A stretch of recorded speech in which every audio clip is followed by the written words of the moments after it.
আমাদের সমাজে এমন এমন ব্যক্তি আছে যারা সামান্য চেয়ারের লোভে আল্লাহ বাদ দিয়ে মূর্তির কাছে গেছে। আমাদের সমাজে এমন এমন ব্যক্তি আছে আল্লাহর চেয়ে বসকে বেশি গুরুত্ব দেয়।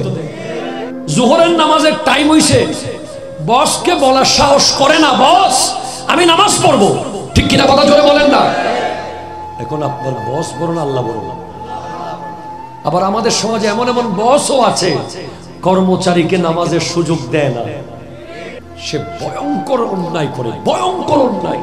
সে মনে করে যে 10 মিনিট ব্যবসা বেশি করবে, 10 মিনিট বেচা বিক্রি বেশি হবে। আরে ভাই আকল, তুই 10 মিনিট তোর কর্মচারীকে নামাজ পড়তে দে, ওই 10 মিনিটের ভিতরে আল্লাহ 10 লক্ষ মিনিট বাড়াই দিবে। তাহলে বলছে যে যে জানে যে আল্লাহ আছে, গাউসে পাককে জিজ্ঞেস করেন আপনার জীবনের সবচেয়ে বড় শক্তি কোথায়? উনি বলেছেন আল্লাহ আছে। গরিব নওয়াজকে জিজ্ঞেস করেন আপনি কোন সাহসে একটা হিন্দু রাষ্ট্রে এসে গেলেন একা? উনি বলছে আল্লাহ আছে। শাহজালাল ইয়ামানিকে জিজ্ঞেস করেন আপনি কোন সাহসে বাংলাদেশে ঢুকে গেলেন একটা হিন্দু রাষ্ট্রে? উনি উত্তর দিবেন আল্লাহ আছে। মানলাহুল মাওলা ফালাহুল কুল, আল্লাহ যার দুনিয়া তার। ঠিক কিনা কথা জোরে বলেন? আল্লাহ যার দুনিয়া তার। হায় হায় হায়, ওই গারে সুরের মধ্যে সিদ্দিক আকবর রাদিয়াল্লাহু তাআলা আনহুকে আমার নবী বলছেন সানি ইসনাইনি ইজ হুমা ফিল গার ইজ ইয়াকুলু লিসাহিবিহি লা তাহজান ইন্নাল্লাহ মা'না। আবু বকর, চিন্তা করিও না, আমাদের সাথে তুমি আর আমি এবং আল্লাহ আছে। আল্লাহ আছের উপরে যারা জীবন কাটিয়েছে তারাই ওলি আল্লাহ। যারা অমুকের পিছে কিছুক্ষণ, তমুকের পিছে কিছুক্ষণ, সমুকের পিছে কিছুক্ষণ রিজিকের তালাশ করে মানুষকে খোদা বানাইছে, মুশরিক। ঠিক কিনা কথা জোরে বলেন না? এটা এক ধরনের শিরিক। সেটা হলো ধরেন নামাজ পড়তেছেন আপনি, খেয়াল করেন এগুলো খুব জটিল জিনিস। এগুলো আমি মাঝে মাঝে ভাবি। ধরেন আপনি আর আপনার বস পাশাপাশি নামাজ পড়তেছেন, এবার আপনি নামাজের ভিতরে আল্লাহর ডর ভুলে গিয়ে বসের ডর গদ বাজেননি হলো, সিজদাত গিয়ে আত বাজেননি হলো, এলে গুইতে লাগবেন। ঠিক কিনা? এরকম আল্লাহর ইবাদতের ক্ষেত্রে একই কাতারে যখন দাঁড়াবেন, কে পাশে বস আছে না টস আছে দেখার সুযোগ নেই, সামনে আল্লাহ আছে। ঠিক কিনা কথা জোরে বলেন না? বিসমিল্লাহির রহমানির রহিম। ইন্নাল্লাহা ওয়া মালাইকাতাহু ইউসাল্লুনা আলান নবী ইয়া আইয়ুহাল্লাযীনা আমানু সাল্লু আলাইহি ওয়া সাল্লিমু তাসলিমা। আল্লাহুম্মা সাল্লি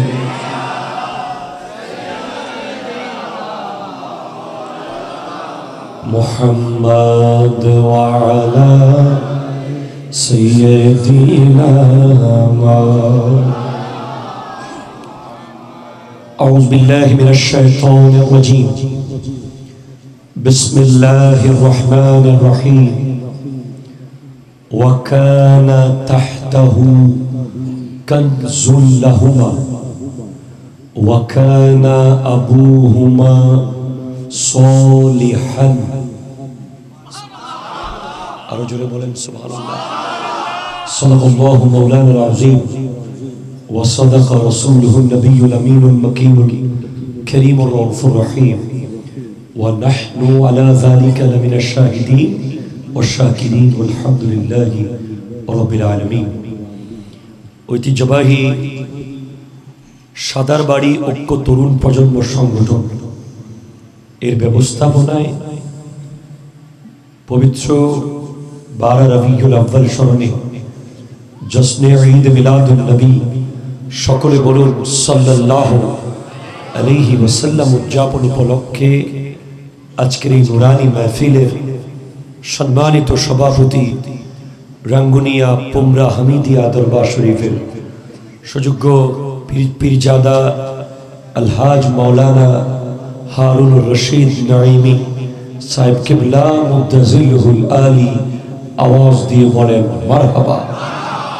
সাথে সাথে আমার অত্যন্ত প্রিয় ভাই, যাকে আমি খুবই ভালোবাসি এজন্য, কারণ আমাদের ছোট ভাই যারা মাঠে আসতেছে, অনেকের ব্যাপারে আমরা খুব চিন্তিত যে তাদের তাওয়াদু, তাদের লেখাপড়া, তাদের নম্রতা, এসব বিষয় তারা নিজেকে টিকিয়ে রাখতে পারবে কিনা। আমরা বহু দিন পিছন থেকে সামনে আসি নাই, এরকম বহু মাহফিল আমার জীবনে আছে, না হলে 500 মাহফিল আছে ছাত্র জীবনে, কোনোদিন সামনের এই চেয়ারে বসার সাহস করি নাই। তো এই তাওয়াদু, এই ভদ্রতা, এই নম্রতা, বড় ভাই ছোট ভাইয়ের যে আদব, এটা উপরে ওঠার বিশাল বড় সিঁড়ি। এটা আপনাকে একটা উপরে ওঠা হচ্ছে নিয়মিত আস্তে আস্তে ওঠা, একটা বুলেটের মতো, রকেটের মতো উপরে উঠে যাওয়া।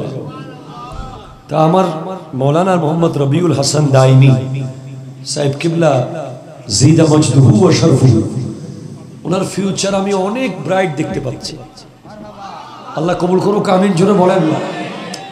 আমার চেয়ে চেহারা সুন্দর, আমার চেয়ে গলা সুন্দর, আমার চেয়ে পাগড়ি সুন্দর, আমার চেয়ে কোট সুন্দর, সব কিছু আমার চেয়ে সুন্দর, কিন্তু ওনার মধ্যে সেই অহংকার, সেই আমি তো নাই, যেটার কারণে অনেক বড় হবেন ইনশাআল্লাহ। আর বোয়ালখালীর মানুষ ইদানিং খুব বেশি স্মার্ট কিছু কাজ করতেছে। বোয়ালখালীর মানুষ ইদানিং খুব বেশি স্মার্ট, লজিক্যাল কিছু কাজ করতেছে। সেটা হলো, আমরা চাই যে প্রত্যেকটা মাহফিলে সবগুলা শুধু পরিচিত ভাইরাল বক্তা হবে, এটা ঠিক না। একজন পরিচিত বক্তা থাকুক, যার পরিচিতির জন্য মানুষ আসবে, আরেকজন মোটামুটি তরুণ উদীয়মান, যে ওই মাহফিলে পরিচিত হবে,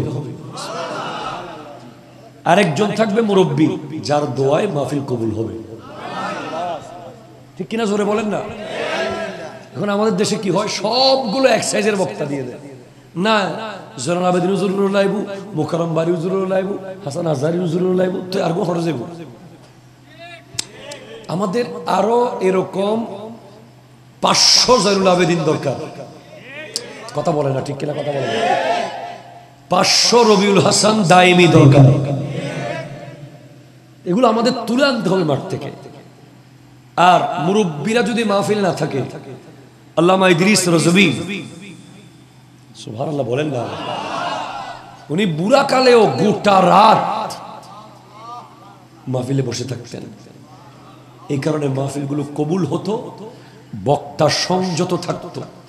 একজন বড় আলেম মুরব্বী স্টেজে থাকলে বক্তারা সংযত থাকবে, আমরা সংযত থাকবো, এবং মাহফিলটা আল্লাহর দরবারে কবুল হবে। আমিন জোরে বলেন না। আজকে আরো কথা বলেছেন মৌলানা মোহাম্মদ মুবারক হোসেন নুরি, খতিব, জোরারমার বাড়ি, আয়েশা সিদ্দিকা জামে মসজিদ, এবং আপনারা যারা উপস্থিত আছেন, আমি খুব কাল্লা ওয়াদাল্লা, আমার 1 মিনিটের মূল্য এখন এই সময়ে। আমার ক্লাসগুলো ওলামায়ে কেরাম বুঝবে, আমাকে আমার এখন ওয়াজ করার সুযোগ থাকবে না হয়তো সামনে। নূর আনোয়ার কাফিয়া, এই অবস্থা নিয়ে মাহফিল আসতেছি। আমি খুতবা পড়েছি 1 লাইন। আমি আলহামদুলিল্লাহ গত 8 বছর ধরে ঢাকার জুমাতে একদিনও খুতবা দেখে পড়িনি। 8 বছর ধরে আরবি খুতবা আমি মুখস্থ করি, আপনাদের দোয়া। কিন্তু আমি আজকে শুধু নাহমাদুহু ওয়া নুসাল্লি ওয়া নুসাল্লিমু আলা রাসূলিল কারীম, কারণ সময় খুব মূল্যবান। যাই হোক, আমার বিষয় হচ্ছে যে কবর হাসর। একটু জোরে বলেন না সুবহানাল্লাহ। কবর হাসর, এই বিষয়ের উপরে আল্লাহ তাআলা আমার প্রাণপ্রিয় মুর্শিদে কারীম আওলাদ রাসূলুল্লাহ সৈয়দ মুহাম্মদ তাহের শাহ সাহেব কিবলা মুদ্দাজিলুল আলী দোয়ার নজর আমি কামনা করছি। এবং বিশেষ করে এই বোয়ালখালীতে যত হক্কানি রব্বানি ওলি আল্লাহ আছেন, তাদের প্রত্যেকের দোয়ায় আল্লাহ আমাকে কালিমাতুল হক বলার তৌফিক দান করুন। একটু জোরে বলেন না আমিন। আমি যে আয়াতটা তিলাওয়াত করেছি সূরা কাহাফ, এই আয়াত হচ্ছে দুই এতিমকে ইন্ডিকেট করে। দুই জোরে কয় না, দুই আরো জোরে, এতিম। নবী সাল্লাল্লাহু আলাইহি ওয়াসাল্লাম বলেছেন, আনা ওয়া কাফিলুল ইয়াতীম হাকাযা ফিল জান্নাহ। আমি এবং এতিমের অভিভাবক জান্নাতে এইভাবে লাগিয়ে থাকব। যারা এতিমদেরকে দেখে, এতিমখানা বানায়, এতিমদের দেখভাল করে, এতিমকে মোহাব্বত করে। আপনি আপনার ভাই আপনার কাছে এতিম, আপনি আপনার ভাইয়ের কাছে এতিম। যদি আপনাদের বাবা না থাকে, পরিবারের এক ভাইয়ের জন্য আরেক ভাই এতিম, ঠিক কিনা জোরে বলেন না। এই দৃষ্টিতেও এক ভাই আরেক ভাইকে মোহাব্বত করলে ভাই হিসেবেও একটা নিয়ামত পাবেন, এতিম হিসেবে মোহাব্বত করার জন্য আরেকটা নিয়ামত পাবেন। কথা জোরে বলেন, ঠিক কিনা। নবীজির সাথে এভাবে লাগানো থাকবে। তো আপনারা খাজা খিজির আলাইহিস সালামের ঘটনা শুনেছেন, যিনি মুসা আলাইহিস সালাম কে সাথে নিয়ে সফর করেছিলেন। একটু জোরে বলেন না সুবহানাল্লাহ। যেখানে খাজা খিজির বলেছিলেন যে আপনি আমার সাথে সফর করতে পারবেন না, আপনি আসিয়েন না, আপনি গরম মেজাজি মানুষ। নবী বলে না, আমি থাকবো। খাজা খিজির আলাইহিস সালাম একটা নৌকা ফুটা করে দিয়েছিলেন। আপনারা ওয়াজগুলো শুনেছেন, যেটা শোনেন নাই ওটা বলবো আমি একটু পরে। এরপরে একটা বাচ্চা মেরে ফেলেছিলেন খাজা খিজির। প্লিজ বসেন, জরুরি কথা, বসেন, চেয়ারে বসেন। এখানে চেয়ার খালি আছে। কমিটির দুজন মেইন যারা রাহবার এখানে সামনে আসেন। কই যাব, কাছে আসেন। ওরা দুজন অনেক ঠিক আছে, আপনি কোন করে বসার দরকার, চেয়ার আছে ওই ওখানে একটা খালি আছে। দরকারি কথাগুলো দরকারি, একটা খালি আছে। এখানে একজন আসেন, ঠিক আছে, মাশাআল্লাহ। খেয়াল করেন, আল্লাহুম্মা সাল্লি মাওলানা মুহাম্মদ ওয়া আলা আলিহি।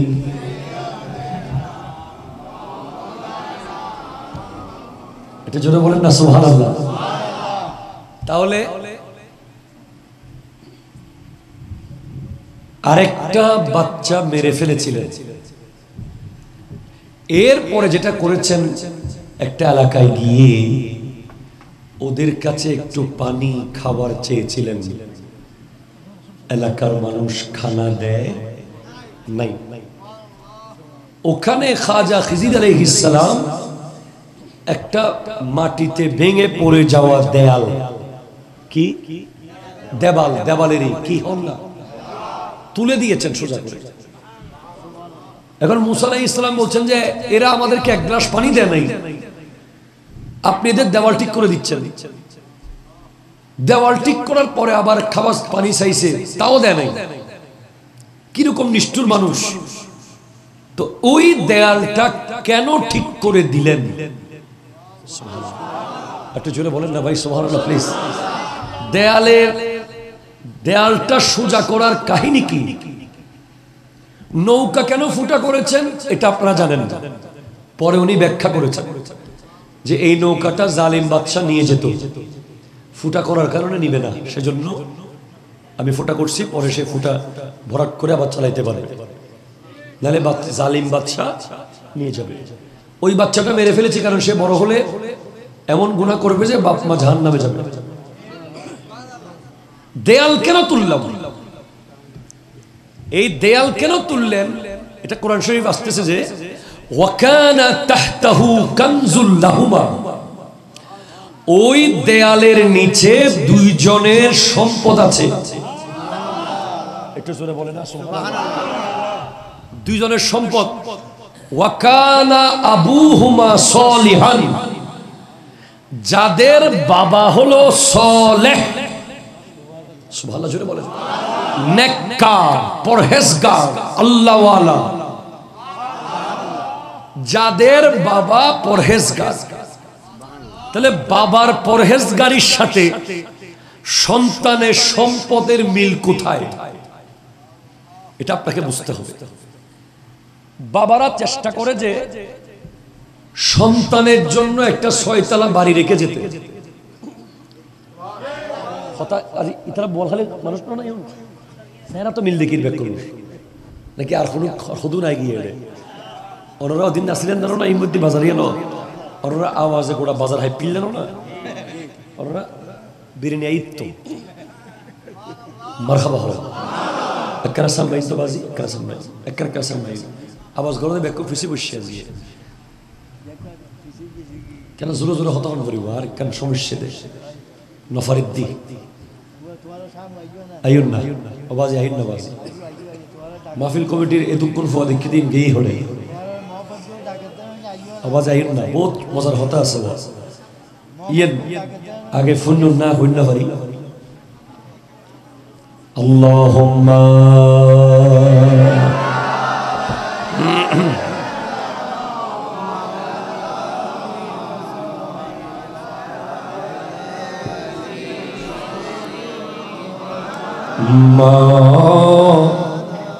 সুবহানাল্লাহ ওয়ালহামদুলিল্লাহ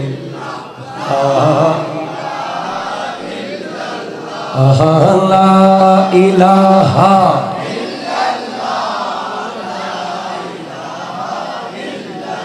দেখিল রাসূলুল্লাহ রওজা পাকের কিনারে সুবহানাল্লাহ সাউন্ডলা ইউক তারপর আবার জুমনাত বসেন। মনে আছে কোথায় ছিলাম বলেন তো? কার কথা চলতেছে? কার কথা? হিজরা ইসলাম দেয়াল এতিম, ঠিক কিনা জোরে বলেন। 2 এতিমের সম্পদ ওই দেয়ালের নিচে আছে।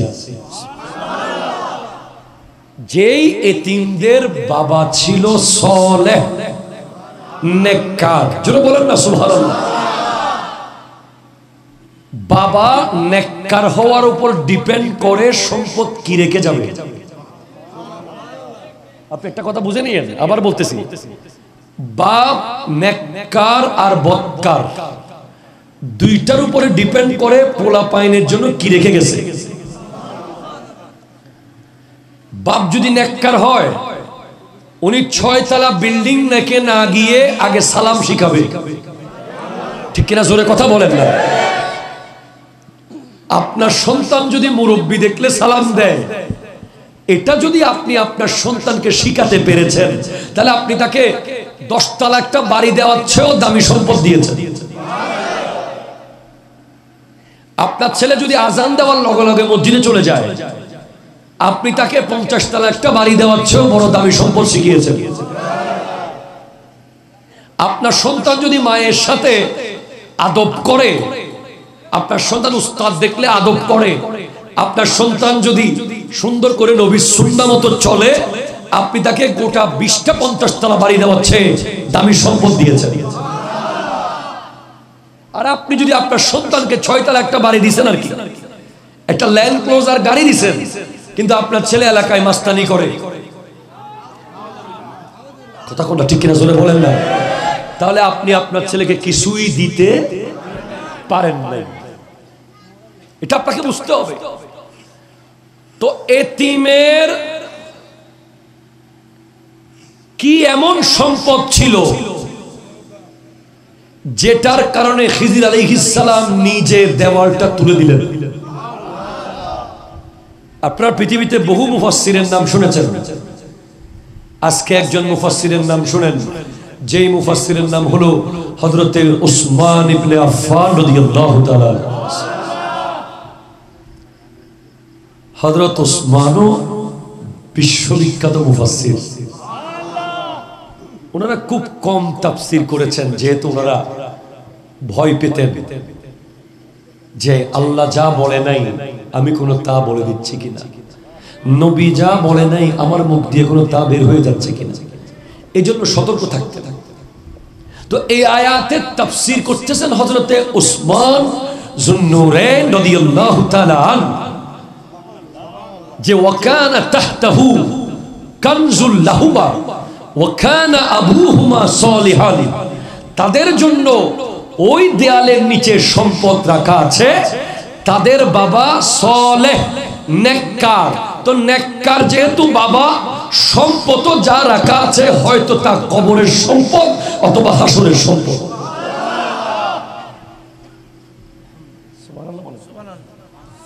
বাপ যেহেতু নেককার, ওই বাপ সন্তানের জন্য যে সম্পদ রেখে গেছে ওই সম্পদ হয়তো কবরের অথবা হাসরের। এজন্য আল্লাহ বলেছেন ওয়াকানা আবুহুমা সালিহান, তাদের বাপ সালেহ ছিল। তুমি বুঝে নাও যে সালেহ ছিল মানে তুমি বুঝে নাও উনি এমন কিছু সম্পদ রেখেছে যেটা সন্তানকে আল্লাহর পথে রাখবে। আমার কথাগুলো খেয়াল করেন আপনারা। আবারও আপনাকে আমি বলছি, সন্তানকে আপনি 3 লাখ টাকা দিয়ে বাইক কিনে না দিয়ে 3টা সুন্নাত আগে শিখাবেন, পরে বাইক দেবেন। আগে আদব শিখান, আগে তাহজিব তামাদ্দুন শিখান। আর সাটানো দিউন বেকুন বইজন। এখন ওখানে কি আছে? কিতাবের নাম হলো আল মুনাব্বিহাত, লেখকের নাম আল্লামা ইবনে হাজার আসকালানী রাহমাতুল্লাহ আলাইহি।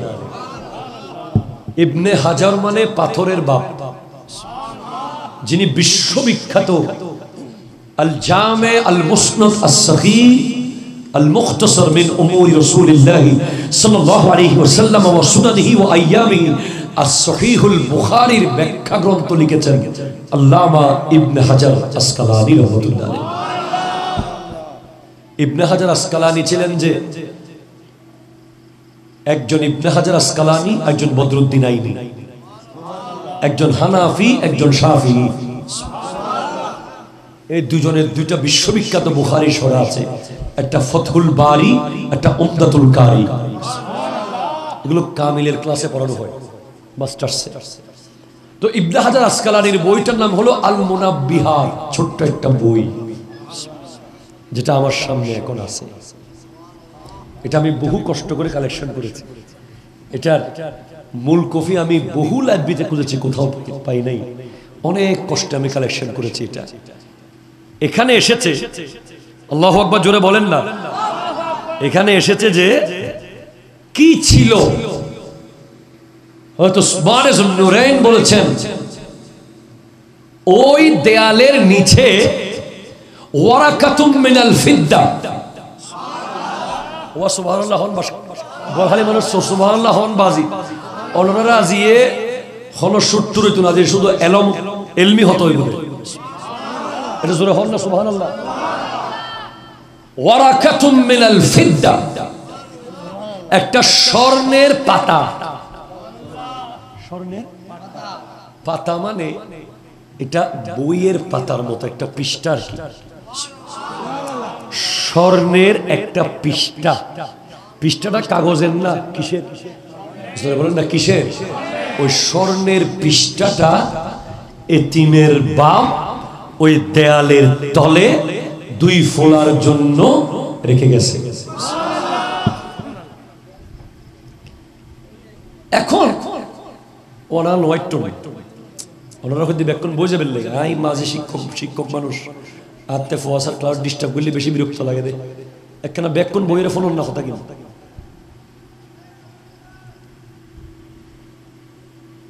আপনি দেখবেন যে আমাদের দেশে ফ্লাইওভারের স্কুল খুলে বিক্রি করে ফেলতেছে। কথা কোন ঠিক কিনা জোরে বলেন না? টোকাই কিংবা সুরের কাছে ফ্লাইওভারের কোনো মূল্য। ও বলতেছে যে আমি যদি স্ক্রু বিক্রি করে 1 কেজি লোহা বিক্রি করে কিছু টাকা পাই, এটাই বড় ফ্লাইওভার ফরিযোগ্য। ওর এদিকে কোনো মাথা ব্যথা নাই। আজকে ঢাকা মেট্রো রেলের একটা বিয়ারিং এর কি জানি পড়ে একজন মারা গেছে মাথার উপর পড়ে। ইন্না লিল্লাহি ওয়া ইন্না ইলাইহি রাজিউন। মেট্রো রেলের একটা অংশ পড়ে গেছে মাথার উপর। এখানে অনেকেই দায়ী। বিশেষ করে আমরা দেখতেছি যে এখন আমরা কেউ মূলত নিরাপদ না, কারণ আমরা বিভিন্ন জায়গায় দেখতেছি যে কিছু টুকাই, কিছু ছেলে পেলে আছে, কিছু চোর, যারা ফ্লাইওভারের স্ক্রু খুলে বিক্রি করে দিচ্ছে। ঠিক কিনা জোরে বলেন না? আবার আমাদের অনেকে আছে এগুলো দেখেও কোনো কথা বলে না, কোনো প্রতিবাদ করে না। ঠিক কিনা কথা জোরে বলেন? এই ফ্লাইওভার জনগণের, এটাতে কি শুধু সরকারি লোক চলে, জনগণ হাঁটে যায় না এটার উপর দিয়ে? আমার মনে হয় যে প্রত্যেকটা জনগণের উচিত এসব ফ্লাইওভার, রাস্তার লাইট, মেইন রোডের গ্রিল, এগুলোকে নিজের দেশের সম্পদ হিসেবে প্রত্যেকে এগুলোর ব্যাপারে সচেতন হওয়া। ঠিক কিনা কথা বলেন? ঢাকায় দেখলাম যে একজন এরকম হাইওয়ে রোডের দুই পাশে যে গ্রিল আছে, মাঝখানে গাছ গাছ লাগাইছে, মাঝখানে দুইদিকে গ্রিল দিছে, ভেঙে ভেঙে নিয়ে যাচ্ছে। একজন ভিডিও সাংবাদিক করতেছে, ভিডিও করতেছে, ভাই এগুলো নিচ্ছেন কেন? বলে ভাত খাবো। তো ভাত খাওয়ার জন্য তুমি গ্রিল কেন ভাঙতেছো? ওনাকে বাধা না দিয়ে ভিডিও করতেছে। কথা শুনে বলেন ঠিক কিনা? আমরা দিন দিন এমন হয়ে যাচ্ছে যে আমরা আগুন জ্বলে ঘর পুড়ে যাচ্ছে, আমরা পানি না দিয়ে ভিডিও করি। তো চোরের কাছে, টোকাইয়ের কাছে ফ্লাইওভারের কোনো মূল্য নাই। এটা যে 10,000 কোটি টাকার জিনিস ভেঙে যাবে এদিকে তার চিন্তা নাই, সে 10 টাকার স্ক্রু বিক্রি করতে পারলে হলো। তো ওই যে দেয়ালের নিচে স্বর্ণের যে পাতা আছে, ওটা যদি সুরে পায়, সুরে তো স্বর্ণ হিসেবে বিক্রি করে দিবে। ঠিক কিনা সুরে বলে? তো দেয়াল যখন ভেঙে পড়ে গেছে, পাতাটা একটু একটু দৃশ্যমান হতে যাচ্ছে। খাজা খিজির আলাইহিস সালাম সেটা বুঝে গেছেন। উনি বলতেছেন যে না, এই দেয়াল আমি তুলে দিই, কারণ বাচ্চা দুটো এখনো ছোট, তারা এখনো ওই পাতার, ওই স্বর্ণের যে পৃষ্ঠা, এটার মূল্য বুঝবে না। আল্লাহু আকবার জোরে বলেন না? আই হাই হাই ওয়ারাকাতুম মিনাজ যাহাব। আল্লাহু আকবার জোরে বলেন। এটার মূল্য বাচ্চারা বুঝবে না, তারা বড় হোক, বড় হলে তারা এটা পাবে, তারা জানবে, তখন তারা এটা তুলবে মাটির নিচ থেকে। কারণ এখানে স্বর্ণের পাতাটা মূল উদ্দেশ্য না, এই পাতার মধ্যে 60টা বাক্য লেখা আছে। একটু জোরে বলেন না সুবহানাল্লাহ। স্বর্ণ দিয়ে স্বর্ণের উপরে খোদাই করা 60টা বাক্য, 7টা লাইন লেখা আছে, যে এক একটা লাইন, একটা লাইন যথেষ্ট গোটা দুনিয়া পাল্টে যাওয়ার জন্য। জোরে বলেন সুবহানাল্লাহ। এটা দর্শক পড়েন আল্লাহুম্মা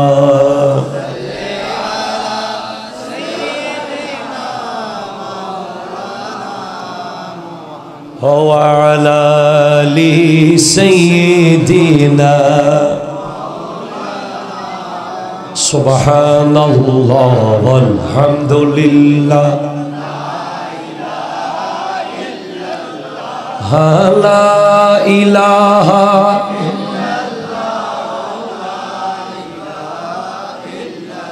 একটু জোরে বলেন সুবহানাল্লাহ। قال عثمان بن عفان رضي الله تعالى আল কানজু লাউহুম মিন যাহাবিন। আল্লাহু আকবার। ওখানে কানজুন বলেছে না কোরআন শরীফের ভিতরে? কানজুন মানে সম্পদ আর কি। ওটা দ্বারা বোঝানো হচ্ছে স্বর্ণের একটা পাতা, লৌহ। ওখানে কি আছে? ওয়া আলাইহি সাবআতু আসতুরিন মাকতুবুন। ওখানে 7টা বাক্য লেখা আছে। প্রথমটা আল্লাহু আকবার জোরে বলেন, ফি ইহদাহা, ফি ইহদাহা। তার প্রথম বাক্যটা ছিল এই। খেয়াল করেন, আমার বিষয় হচ্ছে কবর হাসর। কথা বলেন না, কবর। এই 7টা বাক্যের ভিতরে কবর হাসর এসে যাবে। সুবহানাল্লাহ জোরে বলেন। কবর হাসর। ওই দেয়ালের নিচে যে স্বর্ণের পাতা, ওটার মধ্যে 60টা বাক্য লেখা আছে, বিশ্ববিখ্যাত বাক্য, যে একটা বাক্য দিয়ে ওয়াজ করলে গোটা দিনকে দিন চলে যাবে, ওয়াজ শেষ হবে না। এ কথা বলছেন কে? হযরত উসমান যুন্নুরাইন। আর এই রেফারেন্স কার? ইবনে হাজার আসকালানী রাহমাতুল্লাহ আলাইহি কিতাব আল মুনাব্বিহাত। প্রথম বাক্যটা হলো আজিবতু, প্রথম বাক্যটা হলো আজিবতু লিমান আরিফাল মাউতা ওয়া হুয়া ইয়াদহাকু। প্রথম বাক্যটা আবার বলছি, আপনারা খেয়াল করেন, আজিবতু লিমান আরিফাল মাউতা ওয়া হুয়া ইয়াদহাকু। ওই সন্তানের বাপ লিখে গেছে যে আমি তাজ্জুব হয়ে যাই, আমি অবাক হয়ে যাই, আমি আশ্চর্য হয়ে যাই, যে ব্যক্তি মৃত্যুকে চিনে, যে ব্যক্তি মৃত্যু কি জিনিস জানে, যে ব্যক্তি লাশ দাফন করতে দেখেছে, যে ব্যক্তি কাফন পরাতে দেখেছে, যে ব্যক্তি ওই বড়ই পাতা দিয়ে গোসল করাতে দেখেছে, যে ব্যক্তি কবরে লাশ রেখে উপরে বাঁশ দিতে দেখেছে, যে ব্যক্তি কবরে লাশ রেখে মাটি দিতে দেখেছে, সে আবার হাসে কিভাবে?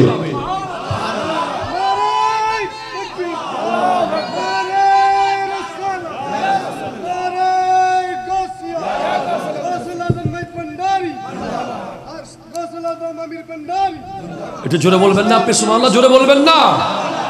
খেয়াল করেন, তাকবীর দিবেন, অসুবিধা নেই, মূল কথা শেষ করে ফেলি।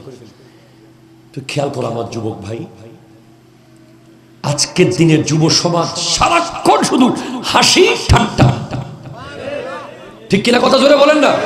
হাসি ঠাট্টা, ওদের লাইফটাতে একটা নিয়মিত বিষয় হয়ে গেছে, শুধু হাসা, মজা, মস্কারি। ওই এতিমের বাপ তার ছেলেদের জন্য লিখে গেছে যে পুত্রে, ও আমার ছেলেরা, যেদিন তুমি জানবে মৃত্যু কি, যেদিন তুমি চিনে যাবে মৃত্যুটা কি, যেদিন তুমি মৃত্যু সম্পর্কে সম্পূর্ণ ধারণা পেয়ে যাবে, সেদিন থেকে তুমি আর হাসবে না। আজিবতু লিমান আরিফাল মাউতা ওয়া হুয়া ইয়াদহাকু। যে মৃত্যু চিনে সে হাসতে পারে না। কথা বলেন না, ঠিক কিনা? কথা বলেন না? যে মৃত্যুকে চিনে, মৃত্যু কেমন জানে, মৃত্যু কিরকম হতে পারে বোঝে, সে মস্কারি, মজাক, ঠাট্টা, হইচই, রই রই, হা হা, হু হু এগুলো করতে পারে না, ঠিক কিনা? কথা জোরে বলেন না? আর যে এগুলো করে, আপনি বুঝবেন যে সে এখনো মত কি জিনিস চিনে নাই। আমি প্রায় মাহফিলে বলেছি, আল মাউতু খায়রু মুআদ্দাবিন। হযরতে মাওলা আলী বলেছেন, মৃত্যু হলো সবচেয়ে বড় আদব শিক্ষাদাতা। যে মৃত্যুর আগে আদব শিখবে না, আল্লাহর আদব, রাসূলের আদব, ওলি আল্লাহর আদব যে শিখবে না, মত এসে তাকে আদব শিখিয়ে দেবে। তখন আর এই আদব শিখে লাভ নাই, সে তো কবরেই চলে যাবে। সেজন্য প্রথম কথা হলো, আপনি যদি মৃত্যুকে চিনেন, আজকে থেকে আপনি আর হাসবেন না। আমি কি আপনাকে সারাক্ষণ মুখ গুমরা করে রাখতে বলতেছি? না, আপনি হাসবেন, নবীর সুন্নাহ মতো হাসবেন। তাবাসসুম, হাসি তিন প্রকার, একটা হলো দেহেক, একটা কাহকা, তাবাসসুম। দেহেক হলো যে দাঁত দেখা যাবে, আওয়াজ হবে না। কাহকা হলো দাঁতও দেখা যাবে, আওয়াজও হবে, অট্ট হাসি। আর তাবাসসুম হলো দাঁতও দেখা যাবে না, আওয়াজও হবে না। এটা আমার নবীর সুন্নাহ। জাস্ট আপনি এভাবে হাসবেন, এটা নবীর সুন্নাহ। দাঁত দেখাবেন না, আওয়াজ করবেন না, যদি মৃত্যুকে চিনেন। সাহাবায়ে কেরাম, আমার নবী যখন তাদের সামনে কবর হাসরের বয়ান দিতেন, তারা এই বয়ান শোনার পরে আর কোনো দিন হাসে নাই। নবীজি বলেছেন, আমি যা জানি তোমরা যদি তা জানতে তোমরা কোনো দিন হাসতে না, পৃথিবীর কেউ তোমাদেরকে আর হাসাতে পারত না। সেজন্য প্রথম বাক্যটা এতিমের বাবা বলেছে, লিখে গেছে, ও আমার ছেলেরা, যে মৃত্যুকে চিনে আবার হাসে, আমি খুব তাজ্জুব হয়ে যাই তাকে দেখে। তোরা যেদিন মৃত্যুকে চিনবি তোরা আর হাসবি না। এটা জোরে বলেন সুবহানাল্লাহ। সেকেন্ড বাক্য, আজিবতু লিমান আরিফাদ দুনিয়া ফানিয়াতান ফানিয়াতুন ওয়া হুয়া ইয়ারগাবু ফিহা। আল্লাহু আকবার, জোরে বলেন। আমি অবাক হই যে জানে যে দুনিয়া শেষ হয়ে যাবে। দুনিয়া কি হয়ে যাবে? কুল্লু মান আলাইহা ফান। আল্লাহু আকবার, জোরে বলেন না। ওয়া ইয়াবকা ওয়াজহু রাব্বিকা যুল জালালি ওয়াল ইকরাম। সব ফানা, কিছুই থাকবে না। আমি আপনাকে বলি, এখনো বলছি, ওই দিনও বলেছি, হয়তো বলেছি, মনে পড়ে বলেছি কিনা জানি না, জাস্ট 100 বছর পর আজকের এই জায়গার নাম কি? সাদার বাড়ি। ঠিক আজকে থেকে 100 বছর, এটা 2025, 2125 নাকি? হ্যাঁ, আপনি বলেন তো এখানে কেউ আছে কিনা? কেউ এক্সট্রা অর্ডিনারি বেঁচে থাকলে সেটা ভিন্ন বিষয়। কেউ যদি 150 বছর বাঁচে, আল্লাহ যদি বাঁচে, সেটা ভিন্ন। কিন্তু বর্তমান পৃথিবীর যে নিয়ম, যেটা গড় আয়ু, এখানে একজনও আজকে থেকে 100 বছর পর নাই। ঠিক কিনা জোরে বলেন? মাইকম্যান নাই, ক্যামেরাম্যান নাই, প্যান্ডলম্যান নাই, বক্তা নাই, চেয়ারম্যান, মেম্বার, কেউ নাই, কেউ নাই। টোটাল এই জিনিসটা মাটির নিচে। কিসের জন্য এত দুনিয়া দুনিয়া করছেন? কি জন্য লাখে 10,000 10,000 নিচ্ছেন? ঠিক কিনা জোরে বলেন না। কেন আপনি সুদ খাচ্ছেন? কেন আপনি ঘুষ খাচ্ছেন? কেন আপনি হারাম খাবেন? কেন আপনি মিথ্যা বলে বলে টাকা কামাবেন? ঠিক 100 বছর যেতে 100 মাসও লাগবে না, সামনে চোখের পলকে চলে যাবে। একবার শুধু ভাবেন তো কবরটা, জাস্ট আল্লাহ আল্লাহ। কবর নিয়ে যদি 10 মিনিট কেউ ভাবে, এই মাটি, এই মাটি, এই মাটি, এই মাটি, উপরে মাটির একটা পাহাড়, জঙ্গলের ভিতর যেখানে কেউ যায় না, ওখানে আমি থাকব। কোনো উপায় নাই। আমি ঢাকা না গিয়ে থাকতে পারবো, আমি দুবাই না গিয়ে থাকতে পারবো, আমি আমেরিকায় না গিয়ে থাকতে পারবো, আমি বোয়ালখালী ফুলতল না গিয়েও থাকতে পারবো, কিন্তু আমি কবরে না গিয়ে থাকতে যেতে হবে। তো ওই বাপ লিখতেছে, যে ব্যক্তি জানে দুনিয়া শেষ হয়ে যাবে, এরপরেও বাস বিচার না করে, হালাল হারাম না বুঝে, জুলুম মজলুম না চিনে, শুধু দুনিয়া দুনিয়া দুনিয়া দুনিয়া করছে, তাকে দেখে আমি অবাক হয়ে যাই। ঠিক কিনা জোরে কথা বলেন না। বলছে, ও আমার ফুত, তোরা যেদিন বুঝতে পারবি বড় হয়ে যে দুনিয়া শেষ হয়ে যাবে, সেদিনের পর থেকে তোরা আর দুনিয়া দুনিয়া করবি না। ঠিক কিনা জোরে বলেন? করবি না। নূহ আলাইহিস সালাম প্রায় 900 বছর হায়াত পেয়েছেন। সুবহানাল্লাহ, জোরে বলেন না। একটা ঘর বানান নাই, নদীর পারে পারে থাকতেন। হযরতে জিবরিল আমিন এসে অনেক বুঝাইলেন, একটা ঘর তো বানান, ছোট্ট একটা কোনো মতে কিছু দিয়ে হলো বানান, এভাবে বৃষ্টিতে রোদে নদীর পারে পারে কতদিন থাকবে না?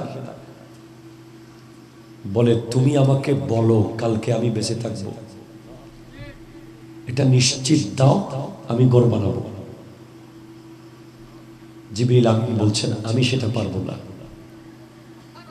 তো জিবরিল আলাইহিস সালাম বলতেছেন যে আপনি 950 বছর হায়াত পাওয়ার পরেও ঘর বানাচ্ছেন না, অথচ 50-60 বছর হায়াত পাবে, এরা ঘর বানানোর জন্য কত যুদ্ধ করবে, কত মারামারি, কত কাটাকাটি, কত রক্তপাত, ঠিক কিনা জোরে বলেন? কোর্ট বিল্ডিং থেকে মামলা পাইয়া আসতে আসতে মারা গেছে। 20 বছর ভাইয়ের বিরুদ্ধে মামলা করছে, যেদিন মামলার রায় হয়েছে ওদিন কোর্ট বিল্ডিং এর পাহাড়ে স্টুক করে মরে গেছে। আয়শা আর 1 ইঞ্চি জায়গা যেটা পাইছে মামলার বিনিময়ে ওইটা আর ভোগ করতে পারে নাই। এই হলো দুনিয়া। তো বলছে ফুল, যেদিন বুঝবি তুই দুনিয়া ফানা হয়ে যাবে সেদিন থেকে তুই আর দুনিয়া দুনিয়া করিস না। অনার্থ কষ্ট না হলো। 2 নম্বর বাক্য শেষ। 3 নম্বর বাক্য বলেছে আজিবতু লিমান আরিফা আন্নাল উমুরা বিল আকদারি। আরো জোরে বলেন না। যে জানে, যে ব্যক্তি জানে যে সমস্ত কাজ তকদির অনুযায়ী হয়, ঠিক কিনা জোরে বলেন না? তকদিরে যা আছে তাই হবে। আপনি দেখবেন ওয়ালা নাবলুওয়ান্নাকুম বিশাইইম মিনাল খাউফ ওয়াল জু' ওয়া নাকসিম মিনাল আমওয়াল ওয়াল আনফুস ওয়াস সামারাত ওয়া বাশশিরিস সাবিরিন আল্লাযীনা ইযা আসাবাতহুম মুসিবাতুন ক্বালু ইন্না লিল্লাহি ওয়া ইন্না ইলাইহি রাজিউন উলাইকা আলাইহিম সালাওয়াতুম মির রাব্বিহিম ওয়া রাহমা ওয়া উলাইকা হুমুল মুহতাদুন। হেদায়েত কারা পেল? কারা আসলে হেদায়েত পেয়েছে? তারাই হেদায়েত পেয়েছে যারা চাকরি চলে যাওয়ার পরে হাই হুতাশ করে নাই, সবর করেছে। যাদের সন্তান মরে যাওয়ার পরে সবর করেছে, ব্যবসা লস হওয়ার পরে সবর করেছে, ক্ষেত খামার নষ্ট হওয়ার পরে সবর করেছে, কল্লা ভেঙে ফেলে নাই, সুইসাইড করে নাই, হাই হাই বলে সিনায় বাড়ি দেয় নাই, যাই নামাজে গিয়ে বলেছে ইন্না লিল্লাহি ওয়া ইন্না ইলাইহি রাজিউন। আল্লাহ বলছেন উলাইকা আলাইহিম সালাওয়াতুম মির রাব্বিহিম ওয়া রাহমা, তাদের জন্য আল্লাহর পক্ষ থেকে ডাইরেক্ট রহমত আসবে। তারাই হেদায়েত প্রাপ্ত। আপনি দেখবেন যে আমাদের সমাজে এমন মানুষ আছে যে 20 বছর আগে কি একটা লস হয়েছে এখনো সেটা বলে, ঠিক কিনা বলেন? বাজি আন ননা হত্তর একটা লস হইল, আই ননা বিরত্তর আইগে দিয়ে তিকিন দোয়ান ফালাই কথা কন না, ঠিক কিনা? আন ননা বাজি এত্তর মার্কেট ফুরি গিয়ে দেয়, আন ননা বাজি সৌদি আরবত দোয়ান বেশ গিয়ে দেয়। কখন বলে? মসজিদে সানার জন্য গেলে তখন কথা কয় না, ঠিক কিনা জোরে বলেন না? মাহফিলের জন্য যান, আহা আজ যদি আগ্রহ মতো একটু তোরা দিতাম দিয়ে দিয়া আর নড়া গোড়া ফার্ম, মুরগির ফার্ম গোড়ার ফানি ডুবে গিয়ে দে, ঠিক কিনা জোরে বলেন না? এতিমের বাপ বলতেছে যে এরা কারা, এরা কোন মানুষ যারা জানে যে তকদিরে যা আছে তাই হবে, এর পরেও হারিয়ে যাওয়া বিষয় নিয়ে বারবার হাই হুতাশ করে। আমার ছেলে তোরা দুইজনকে আমি নসিহত করে যাচ্ছি, যখন তোরা বুঝবি তকদির সম্পর্কে জানবি, ওয়াল কদরে খাইরিহি ওয়া শাররিহি, সুবহানাল্লাহ জোরে বলেন না? তকদিরের ভালো মন্দ কার উপরে? আরো জোরে কার কার কার কার কার? তকদির পাল্টাতে পারে একটা ব্যাপার আছে, জানতে চাচ্ছেন কি করলে তকদির পাল্টাবে? কোরআন বলছে ইয়ামহুল্লাহু মা ইয়াশাউ ওয়া ইউসবিতু ওয়া ইনদাহু উম্মুল কিতাব। আল্লাহ চাইলে তকদিরের লেখনী রেখে দিতে পারে, চাইলে মুছে ফেলতে পারে। আল্লাহর কাছে তাকদীরের উপরে আরেকটা রিজার্ভ ফান্ড আছে, ওই ফান্ড থেকে আনতে পারাটা হলো বড় কঠিন ব্যাপার। ওই ফান্ড থেকে আল্লাহ দেয় কখন? যদি মা দোয়া করে। আল্লাহু আকবার, আল্লাহু আকবার। আই হুজুর এর হইতাম সাই হুজুর আগত্র হই দি, আল্লাহ কবুল করুক। মা যদি দোয়া করে তাকদীর পাল্টে যেতে পারে। আপনি ওই ফুলতল বাজার থেকে আপনার মার জন্য 1 কিলি আনছেন, মায়ের হাতে দিছেন, তার ওষুধগুলো নিয়ে আসছেন, তার প্রয়োজনীয় জিনিসগুলো এনে দিছেন। ওষুধের দাম 500 টাকা, হায়াত আপনার বেড়ে গেছে 5 বছর। আপনি 5 বছর আগে মারা যাওয়ার কথা লেখা আছে, কিন্তু হঠাৎ আপনার মা হাত তুলে ফেলছে, আল্লাহ আর ফাওরখানা আল্লাহ হায়াত দাও। লগে লগে আল্লাহ বলছে ফেরেশতা মুছে দাও, আরো 5 বছর যোগ করে দাও। তাকদীরের লেখনী মুছে ফেলতে পারে বাবা। বাবার জন্য এটা শার্ট কিনে নিয়ে আসছে, এটা পাঞ্জাবি, অথবা বাবার হাতে 1000 টাকা দিয়েছে।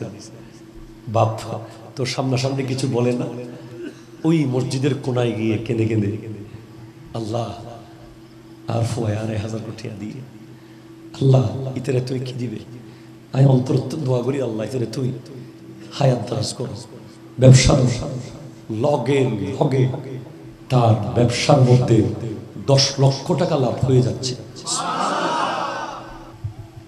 এরপরে সাদাকা, দান এবং সাদাকা, এটা আপনার ভয়ঙ্কর বিপদ যেগুলো সামনে আছে এগুলো পাল্টে দিতে পারে। তাহলে ওই এতিমের বাপ বলতেছে যে জানে তাকদীরে যা আছে তাই হবে, এরপরেও সে কেন হারানো বস্তু নিয়ে আফসোস করে? ফুত, তোরা কোনো কিছু হারিয়ে ফেললে এটা নিয়ে আর আফসোস করবি না, সামনে এগিয়ে যাবি। ওনার তো কষ্ট হয়নি কোনো বাজি, আরে কষ্ট হইলে হই দিও আয় না, লগে লগে ছাড়ে দিও বাজি, লগে লগে আয় না। আর উজুর বড়ি আর উজুর মিকে সাইড দিয়ে খারাপ লাগে, মুরব্বী মানুষ বাজি কিতাম।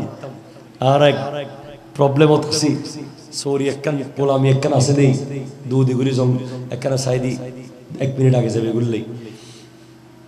এরপর বলছে আজিবতু লিমান আরিফাল হিসাবা ওয়া হুয়া ইয়াজমাউ মালান, যে জানে কিয়ামতের মাঠে হিসাব হবে। ঠিক কিনা জোরে বলেন না? যে জানে কিয়ামতের মাঠে প্রতিটা ইঞ্চি ইঞ্চি পাই পাই হিসাব দিতে হবে, সে কিভাবে টাকা জমায়?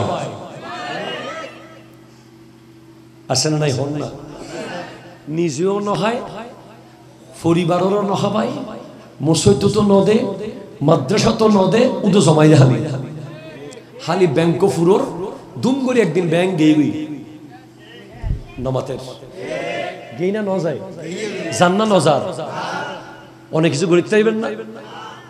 হালিয়ে যদি হয় যে ব্যাংক থনিকে আর টিয়া নাই, আর কি জুমবে রক্ত বেসিলি টিয়া আইব নাকি গেই গই ইয়াতুল আল্লাহর ব্যাংক যেমন বালা,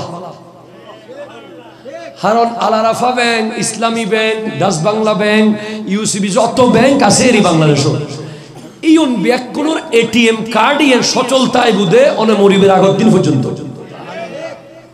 অনে মরি গেলে যদি ওনার ভিতরে ATM card, master card, visa card, dual currency এরকম সব কারেন্সির কার্ড ঢুকিয়ে দেয়, কবরে কোনো এটিএম কার্ড চলবে না। ঠিক কিনা কথা জোরে বলেন? কিন্তু আপনি আল্লাহর ব্যাংকে যা জমা রেখেছেন, ঢাকায় আমার যে মসজিদে জমা পড়ে একটা মুসল্লি আছে আজব, মসজিদের ফান্ডের জন্য যখন টাকা তুলি, এখানে মসজিদ হচ্ছে 11 তলা খিলগাঁও তাহেরিয়া কমপ্লেক্স, ফকির আজকে 8 বছর ধরে পড়াচ্ছে জুমা। আমার এক আজব মুসল্লি আছে, পিছনে বসে, একেবারে পিছনে, মসজিদের ফান্ডের টাকা তুলবো 5 লাখ, হইলেই 5 লাখ টিয়া আল্লাহ হইলেই 5 লাখ। আমি একদিন জিজ্ঞেস করলাম ভাই এত টাকা দেন কাহিনী কি? কই আল্লাহর ব্যাংকে জমাইতেছি।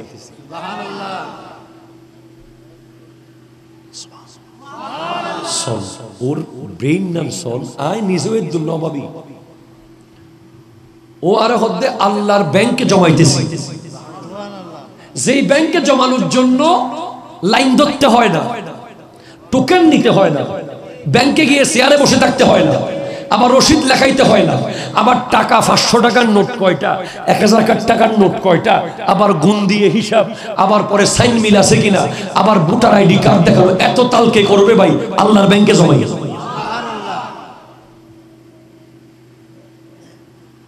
তো বলে খবরে গিয়ে নিব। তো এতিমের বাপ বলতেছে ওফুত, যেদিন তোরা বুঝবি যে হাসরের মাঠে পাই টু পাই টাকার হিসাব দিতে হবে। কবরের প্রশ্ন কয়টা? আরো জোরে কয়টা?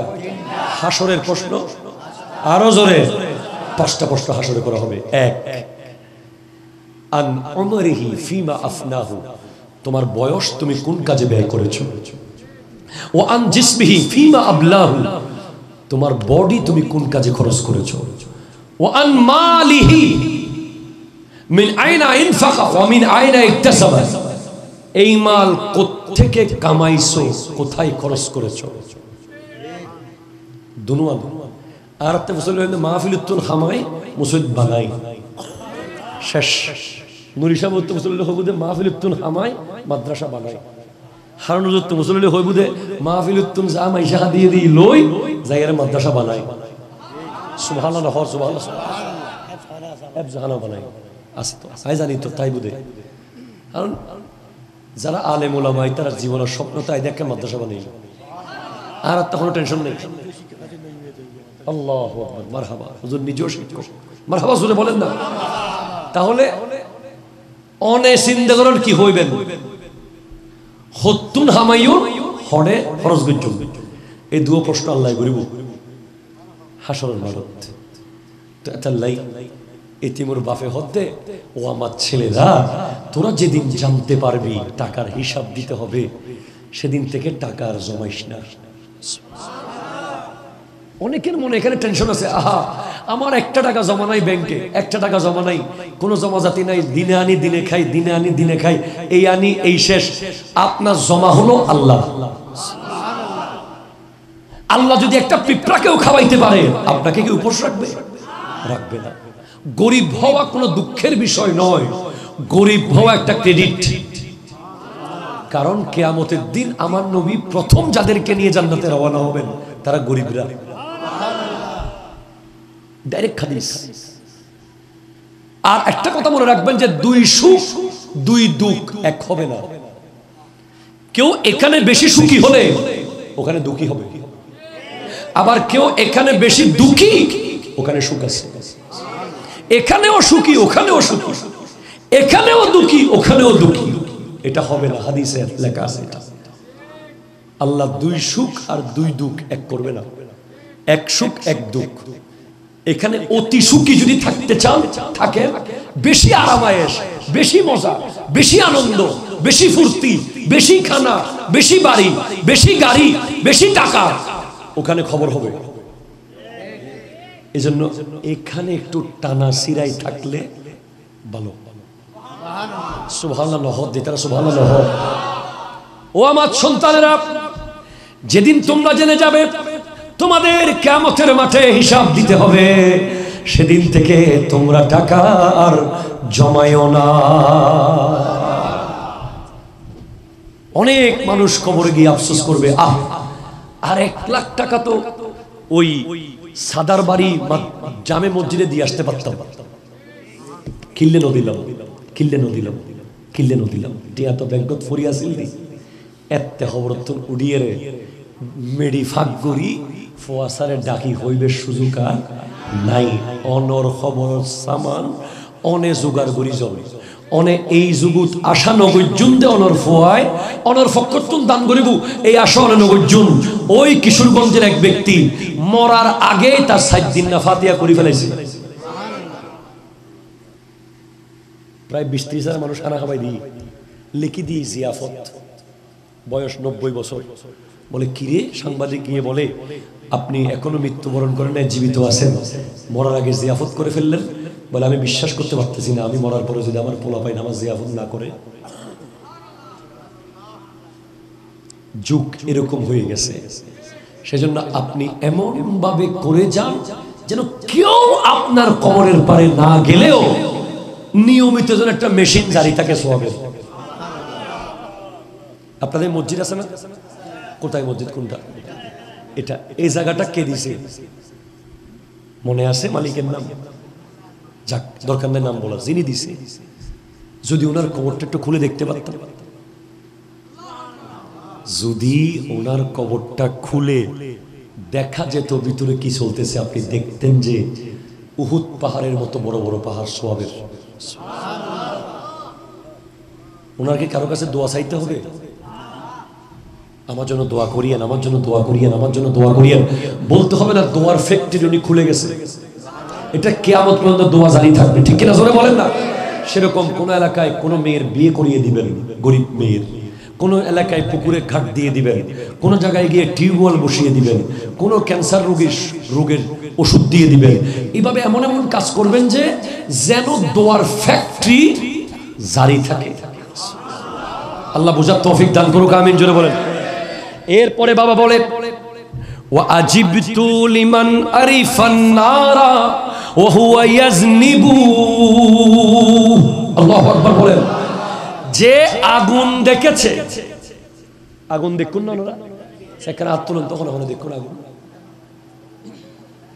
আয়ো দেখি ওয়া ইন হইলে ওন দেখুন না ওরা, মেসর ওন দেখুন দেরি, সিগারেটর ওন, সুলোর ওন দেখুন দেরি। আজু তো ওই এপিসোডত জল্লিরে দিন নে ছবির দেখুন দেরি, সামনে যায় চাই নহনি কি নসন এয়ারপোর্টের জল্লিরে দেখা। মাত্র 30 মিনিট 1 ঘন্টা আগুন জ্বললে যদি গোটা ছাদ পুড়ে যায়, ইট পুড়ে যায়, লোহা পুড়ে যায়, যেই আগুন 3000 বছর ধরে জ্বলতেছে। আপনি একবার ভাবেন, আমরা আসলে এই কবর হাসরের ওয়াজ করলে আর কিচ্ছু ভালো লাগে না। হাদিসে আছে যে জাহান্নামের আগুন 3000 বছর ধরে জ্বলতেছে। জাহান্নামের আগুন এত গরম হয়ে গেছে যে ওখানে কোনো লাকড়ি দিলে সেই লাকড়ি জাহান্নামের আগুনে পড়ার আরো কয়েক হাজার বছর উপর থেকে উড়ে যাবে, নাই হয়ে যাবে গরমে। জাহান্নামের আগুনকে একমাত্র জ্বালিয়ে রাখতে পারবে কি জানেন? পাথর আর মানুষ।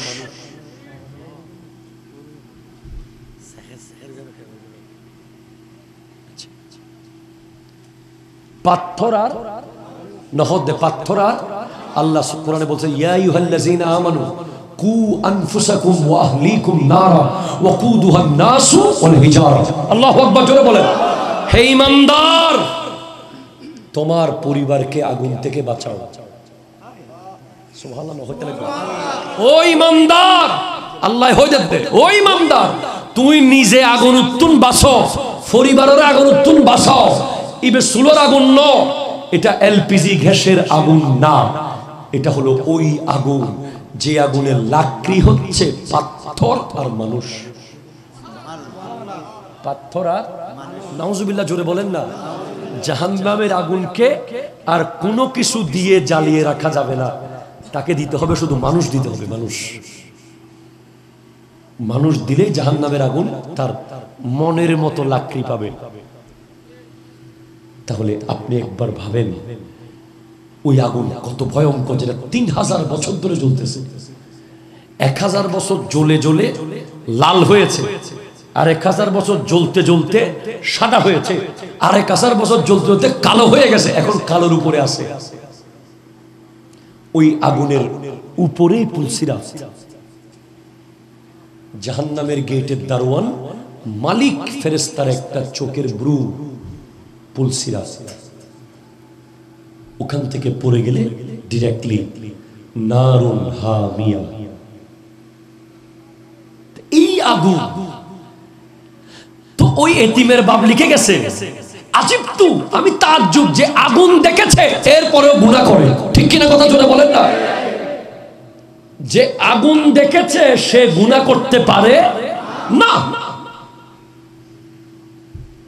সে যদি হারাম কিছু ধরে বুঝতে হবে সে আগুনে পড়তেছে।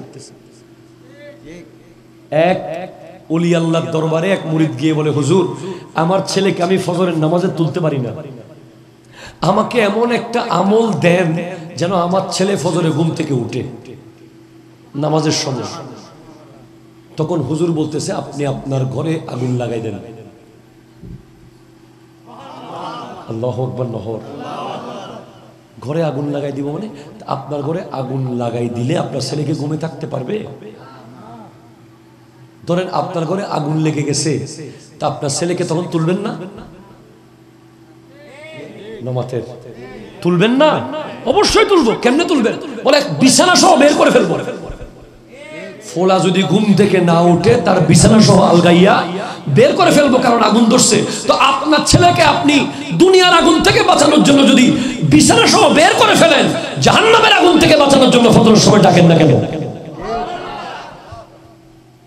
যেইভাবে ডাকলে আগুন থেকে বাঁচানো যাবে ওইভাবে ডাকেন না, কারণ দুনিয়ার আগুনে পড়লে কিছু হবে না, এগুলো মরে কবরে চলে যাবে। জাহান্নামের আগুন এত মারাত্মক যে আল্লাহ আল্লাহ আল্লাহ। এটার ব্যাপারে আপনি যদি আমাজন জঙ্গলের সমস্ত গাছ, সুন্দরবনের যত গাছ, পৃথিবীর সমস্ত গাছকে লাকড়ির বোঝা বানিয়ে যদি জাহান্নামে ফেলেন, এক সেকেন্ডও টিকবে না, উড়ে যাবে, নাই হয়ে যাবে। এত গরম, এত ভয়ঙ্কর আগুন এটা। এই আগুনের কারণে, আগুনের ভয়ে একজন তাবেঈ ছিল, রবি বিন হুসাইন। একটু ক্লিয়ার করো, রবি বিন হুসাইন। রবি বিন হুসাইন নামে একজন তাবেঈ নিজের ঘরের বেডরুমের মধ্যে কবর করছে। কোথায় কবর করছে? বেডরুমে। আপনি যদি এখন বাসার বেডরুমে গিয়ে কবর করেন, প্রথমে আপনার বিবি আপনাকে পাগল ডাকবে। রবি বিন হুসাইন নিজের ঘরের বেডরুমে কবর করেছেন। কবর তো পরে কবর কেন করলেন? যখনই ওনার গুনার খেয়াল আসে, গুনাহ এখনো করে নাই, গুনার কোনো খেয়াল আসলেই উনি কবরটাতে ঢুকে যায়, দুই কাজ শুইয়া দরজা বন্ধ করে দেয়। তো তোবা করে কবরে শুয়ে শুয়ে কাঁদে কবরের ভিতরে।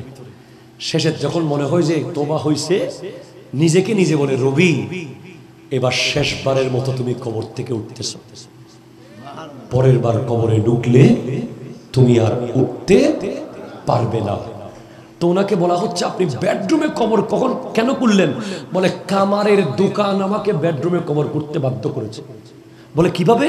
আমি একবার কামারের দোকানের পাশ দিয়ে যাচ্ছি, আমি দেখলাম যে লোহা, লোহা এত মোটা লোহা, আধা ঘন্টা আগুনে পুড়ছে, লোহা গলি গেছে। তো আমার গায়ের চামড়া তো লোহার চেয়ে অনেক বেশি নরম, এত মোটা লোহা যদি আগুনে গলে যায়, আমি এই নরম চামড়াটা জাহান্নামের আগুন কেমনে সহ্য করব? আল্লাহু আকবার জোরে বলেন না রে ভাই। যেই লোহা মাটিতে বাড়ি দিয়ে বাঁকা করা যাচ্ছে না, যেই লোহা আরেকটা লোহা দিয়ে বাড়ি দিলে বাঁকা হচ্ছে না, এত শক্ত লোহা আগুনে পুড়ে গলে যাচ্ছে, আমার এই হাত, আমার এই বডি তো অত্যন্ত নরম, আমি তো ওই আগুন সহ্য করতে পারবো না। কামারের দোকানের লোহা গলতে দেখে আমি নিজের ঘরে কবর করেছি। একটু জোরে বলেন না ভাই। ওই এতিমের বাপ স্বর্ণের পাতার মধ্যে লিখে দিয়ে গেছে, ফুত যে আগুন চিনবে সে যেন গুনাহ না করে, সে যেন কি না করে, গুনাহ না করে। এরপরে বলেছে, ওয়াজিবতু লিমান আরিফাল্লাহ ইয়াকিনান ওয়া হুয়া ইয়াসকুরু গায়রাহু। আল্লাহু আকবার। বলে আমি তাজ্জুব হয়ে যাই যে বিল ইয়াকিন জানে যে আল্লাহ আছে। আল্লাহ আছে না নাই? আত্মলি হন আছে না নাই? আল্লাহ আছে না নাই?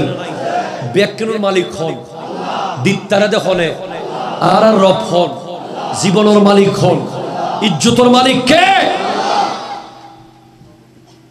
বলে যে ব্যক্তি আল্লাহ আছে জানে, এরপরেও বন্দার পিছে পিছে ঘুরে, আছে না নাই?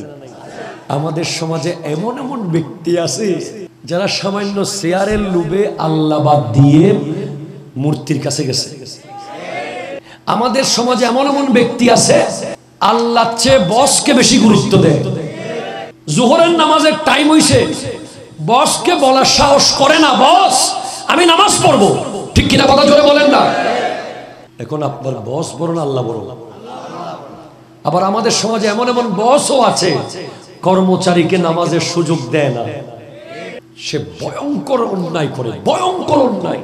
সে মনে করে যে 10 মিনিট ব্যবসা বেশি করবে, 10 মিনিট বেচা বিক্রি বেশি হবে।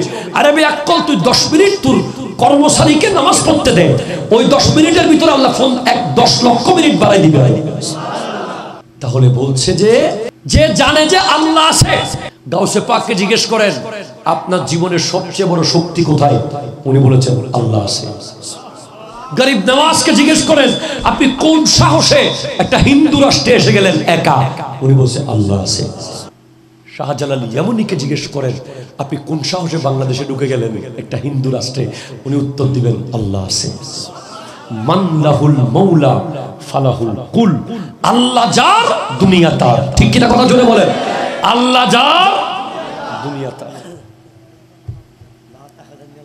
হায় হায় হায়, ওই গারে সুরের মধ্যে সিদ্দিক আকবর রাদিয়াল্লাহু তাআলা আনহুকে আমার নবী বলছেন সানি ইসনাইনি ইজ হুমা ফিল গার ইজ ইয়াকুলু লিসাহিবিহি লা তাহজান ইন্নাল্লাহ মা'না।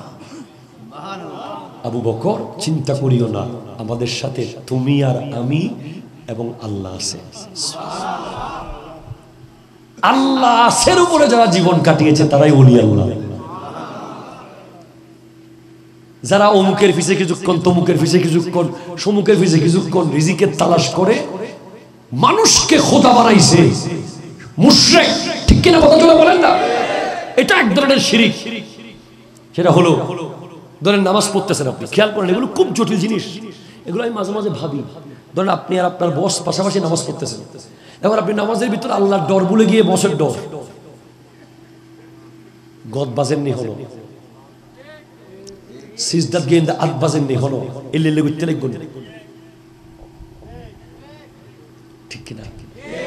এরকম আল্লাহর ইবাদতের ক্ষেত্রে একই কাতারে যখন দাঁড়াবেন, কে পাশে বস আছে না টস আছে দেখার সুযোগ নেই, সামনে আল্লাহ আছে, ঠিক কিনা কথা জোরে বলেন না? একটা ইম্পর্টেন্ট নুকতা বলে দিই।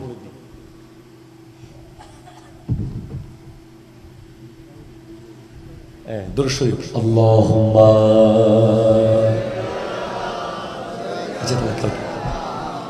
মাওলানা মুহাম্মদ ওয়া আলা আলিহি সুবহানাল্লাহ ওয়ালহামদুলিল্লাহ লা ইলাহা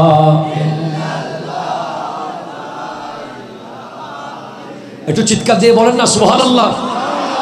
তাহলে যে ব্যক্তি আল্লাহকে চিনবে, আল্লাহকে জানবে, সে একমাত্র আল্লাহর উপরে তাওয়াক্কুল করবে, ঠিক কিনা জোরে কথা বলেন? হাত তোলা বলেন ঠিক কিনা বলেন?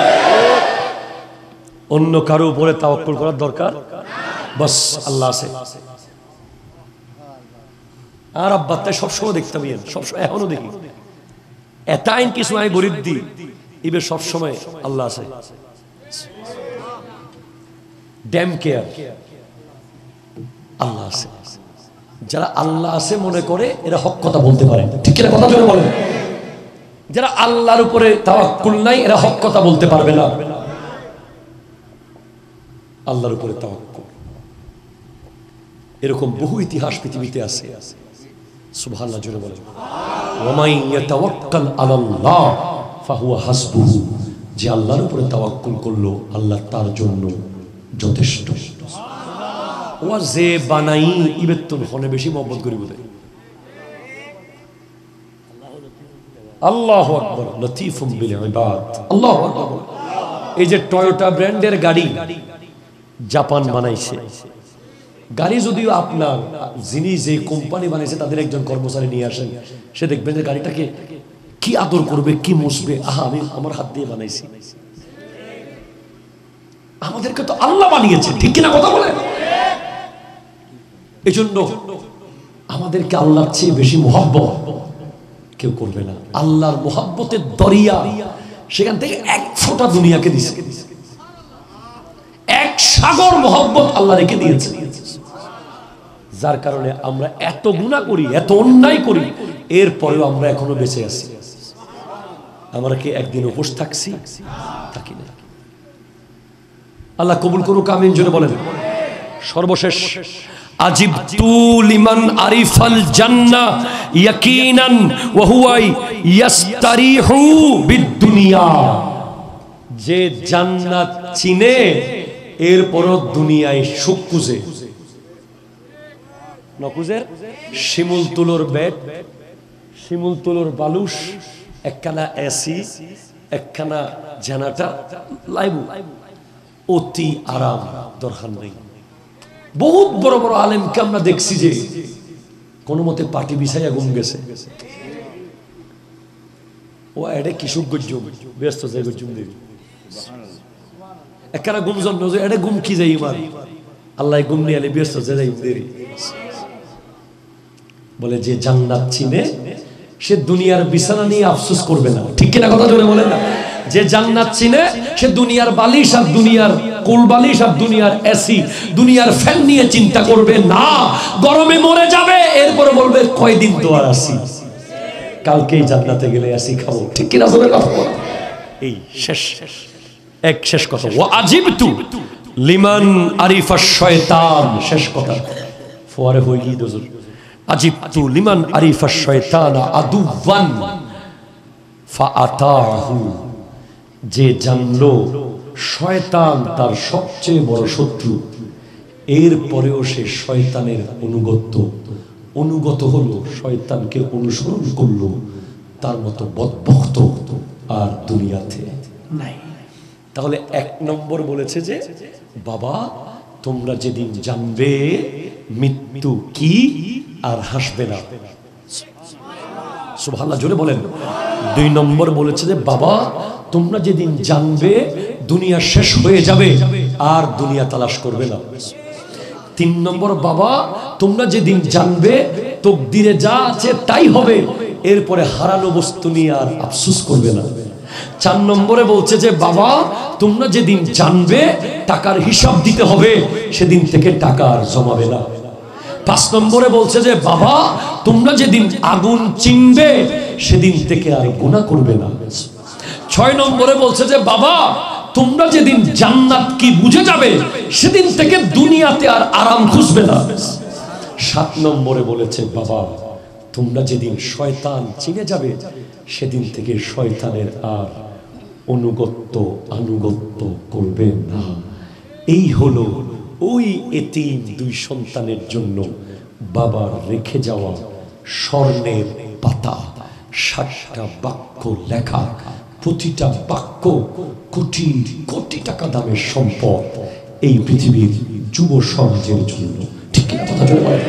আল্লাহ পাক আজকের মাহফিলকে কবুল করুক, ভবিষ্যতে এই ধরনের আরো আজিম শান ইন্তজাম করার তৌফিক নসিব করুক। ওমা তৌফিক ইল্লা বিল্লাহ ওয়া আখিরু দাওয়ানা আনিল হামদুলিল্লাহি রাব্বিল আলামিন। ওয়াসসালামু আলাইকুম ওয়া রাহমাতুল্লাহি